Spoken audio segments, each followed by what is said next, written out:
Et là, on a la cam au peuple congolais. Tu veux baka histoire te. Angola est le premier pays où il y a colonisation en Afrique. Les Occidentaux, baoumela Angola pendant 500 ans. La capitale de Luanda a été créée en 1575. Luanda est fondée en 1575. Alors, capitale de Léopoldville, Oeza Kinshasa, a été fondée en 1881. Bossa la calcul. Je veux dire, pendant Luanda ezala ville moko ou l'Angola ezala na 18 provinces modernisées. Na 1575, Kinshasa ezala quitté. Pendant les Angolais, pendant qui ont développé na ville où ezala qui modernisé. Pendant bazali ko vivre na ba colon portugais parce que faut que colonisation Angola ezali lokola ba colonisation ya ba pays nyo sote Afrique. Colonisation Angola bazalaki na Zingambandi na Royaume Congo. Zingambandi azalaki ko bunda bande ko sala guerre pour la suprématie ya bangolais. Je veux dire ba ki ko négocier yango boka ki Zingambandi a du esclave moko avandele na Mukongo. Ezalaki négociation na ba colon portugais ndengeni ba ko cohabiter avec les Angolais. Asalaki guerre pendant 40 ans. Etikala muke a bengana ba portugais na tawana. La reine Zingambandi. La reine guerrière. Vous comprenez? Donc, Bangolais, tango bazale ko vivre na colonisation, bazalaki ensemble na mindele, bazali ko travailler. Beaucoup mona ba professeur mususu ya noir ya Bangolais, bazali ko tangisa ba mindele. Bazali ko développer na ba industrie, donc entre mindele na ba les Angolais. À cette époque, Angola, ezalaki na ba industrie mususu, yaki numéro 1 mondial. Angolais ezalaki pays nation moko développé. Pendant 400 ans, il y a différence entre Luanda et Kinshasa. Les Angolais, bazalaki, na pays très développé pendant 400 ans. Je veux dire, na premier siècle. Premier siècle, ça, inanité. Premier siècle, ça 100 ans. Na premier siècle, ville à Kinshasa na netongamite. Na deuxième siècle, ville à Kinshasa ezate. Kuneza zamba na zamba. Na troisième siècle, ville à Kinshasa ezate. Luanda Angolais zalaka déjà. Et ça, la ville moderne, la ville occidentale. Ce qui vous bêtez sur YouTube, hein, au bout de la vidéo, vous tapez Luanda des années 70. Beaucoup de la vidéo, qui ça, journaliste occidental, azali kolobake pays oyo, to tonga en Afrique, mais na mode occidental. Je veux dire, ça pays occidental, planté en Afrique. Les Angolais pendant 400 ans. Donc, dans le premier siècle, qui chasse les athées. Deuxième siècle, qui chasse Tongomate Zamba na Zamba. Troisième siècle, qui chasse les athées. Quatrième siècle, qui chasse les athées. Et ça, 400 ans. Dans le cinquième siècle, il a créé ville, ya qui chasse qui nommé Léopoldville. Batongiango na 1881. Qui chasse et Tongami. Mindele bande ko vanda côté à Kalina, veut dire côté à Gombe. Pe qui chasse batongango penate par rapport à Luanda. Ba Belge batonga Congote. Même si on a ba province on ba Zamba na bazamba. Si on a Elisabethville, vidi na Lubumbashi, au moins batonga moi ville ya muke. OK na Mbandaka au moins moi ville ya muke. Mais ça n'a rien à voir na 18 provinces où ça ba capitale occidentale est formée Angola. Angola mais ba province lango, ça na ba province sous ville qui chasse côté les maté. Donc Angola va développer qui pendant 400 ans. Bazalaki n'avance ou un développement. Même les leçons analysées par mentalité na bango, ça n'a rien à voir na biso. Vous comprenez? Alors biso to yé, na moment l'air to Angolais du indépendance, ba tuto ba kota ki na Angola, ba bande comme un pays occidental. Vous comprenez? Ba kota ki pays occidental Angola. Pays moko zalaki très très développé. Bakutaki poto ya mundele, poto ya baindo. Yamba obenga Angola poto ya baindo. Vous comprendre? bakutaki bangolais bazalaki na sécurité sociale. Ba école ezalaki gratuit, les hôpitaux ezalaki gratuit. Angolais soka voyager na pays étranger, soka présenter visa ne ba ko payer $700 pour que ni koliango na pays étranger. Ah, bazo somba ba Jeep lokola ba Pajero na $250. Ba moto ya Kawasaki cylindrée na $150. Vous comprenez? Bazaki peuple moko très très avancé par rapport à ba peuple mingi africain. Yango même jusqu'aujourd'hui aux hommes distance ou les alliés. Biso na Congo pour tout comme lokola Angola faut 200 ans, je ne sais pas moi. Mais bogoya ona biso mjaki ko civiliser bangolais, ils sont yo yen Angola.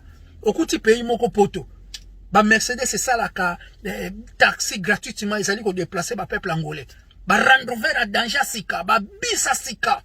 Okuti mboka ya poto ya Angola, ba télévision eza na nzela. Ba téléphone eza na nzela. Misa poto ya ba indo.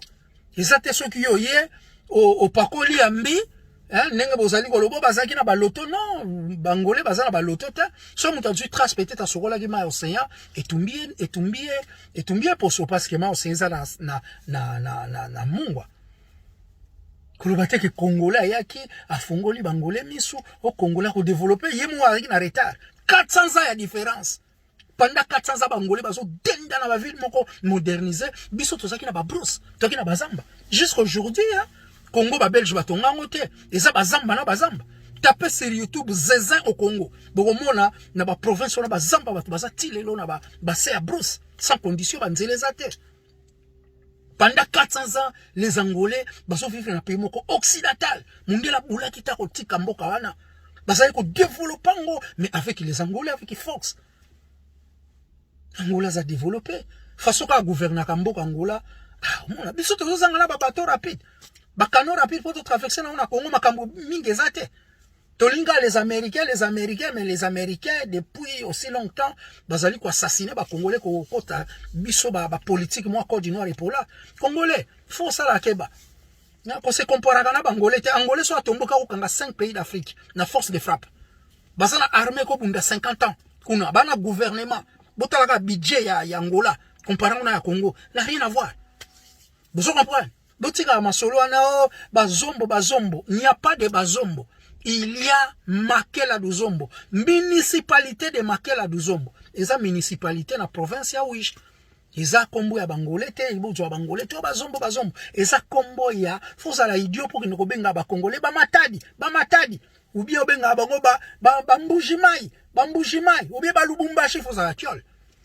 Eza municipalité de Makela du Zombo. Ba peuple bazala kaona baza ba Congo. C'est tout. Point barre. Botika ba polémique angolais wana uti oloba o ba vidéo bazotindanga c'est ni dio ebi histoire angola te ni histoire ya longue civilisation angola ebi angote histoire ya royaume Congo ebi angote histoire ya angola o ba nde basala ba guerre de ba beta ba mindele na Afrique wana baza unique nation o beta mindele na frappe à danger ba négocier indépendance te ba jongo na makila botala ka drapeau na ba ondeza ozoke ndo se comparer na pays na ba peuple na baza aussi avancé. Les Angolais sont simbi ba Rwandais na minute oboué mais Rwanda ko pakata mbango ya Angola okanga Rwanda na journée moko bombardement pena mona ipo na nyokaga mabatami na sama bele nae Angola za risia boko mona pena 10 ou 30 so sumba pena Rwanda te et ni ngani sa petit pays et ça pays mo moké Angola ko tumbango rapidement tumiongo panzi batutu zona point donc faut faire attention tant ko beta ba kombo bangolais ba sa ba peuple supérieur. Na romu Congo bazala ba farao mundela bande ko loba bango anena ko fuka mavalo na ba mani Congo ba grand farao do faut ça la keba Angola bundi pendant 25 ans ya guerre a bundi guerre ya apartheid a petit basi d'Africain apartheid oh yo bazaki soutenir na ba américains les européens ceux qui bangolais ba gagner guerre wana te mbele Angolais za pays et kota na mbele za l'Afrique du Sud eza na apartheid ba Namibie. Mais guerre Angola ba gagné qui wana Namibie et dépendance en 1990 hein à partir de Sili en Afrique du Sud Mandela bimi na prison pour la victoire et la guerre surtout dernière guerre à Koutou Naval ba frija ki ba américain hein peuple congolais utia ko loba boyo histoire te oli ko loba ozali ko sangisa makambo Belge sali seulement 80 ans na Congo aye ko tonga ville ya Kinshasa na 1881 pe ba province tu ya Congo tonga ngote zamba na zamba. Hein? Mais Angolais a bâti dans 18 provinces. Chaque province est sa capitale. Il y a danger. Vous comprenez? Non, faut pas. Comme Angolais en avance à ma casse na makambobele. Boutika bouzobeli, boutika osangisa. Vous comprenez? 80 ans à 500 ans, il y a différence. 400 ans d'existence, il y a Bangolais, dans la ville moderne, ils ont développé dans l'industrie. Et cette différence, là, bateau baki na ba brousse pendant 400 ans. Vous comprenez? Soko uti Kinshasa, au moni Luanda, au mona Luanda, mboka mondele, mboka poto. Soko uti Kinshasa, au Kei Johannesburg, Namibie, au monde en différent.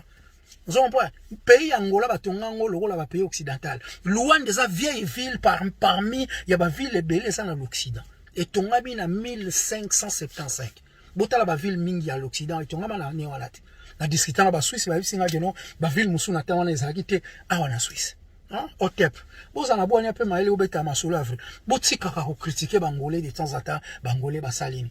Bangolais joue ba rotombo ka ba okota na Congo ba robeta ba tout Rwandais filtré dans toutes les institutions du Congo. To robeta bango frappe. Vidéo moi souko 30 longo pena na aéroport à Fapade ya wana donc 13 minutes éteindre Kigali. Et sumbi kiki. A Kigali ba obundate. Force rien angolais kagama okokangote a obundate arme angolaise salama pour bundala mindele. Vous comprenez? Il y a des bêtes sud-africains et américains ensemble dans la guerre à couteau quoi naval. Otep, c'est la force de frappe kamite, la force pharaonique. Nous allons défendre la nation et ancêtre dans la Zingambanje, qui pas vite, Mani Congo. Botika ko critiquer les Angolais. Ça très puissant. Moi j'ai fait partie. Faut bosser na rater.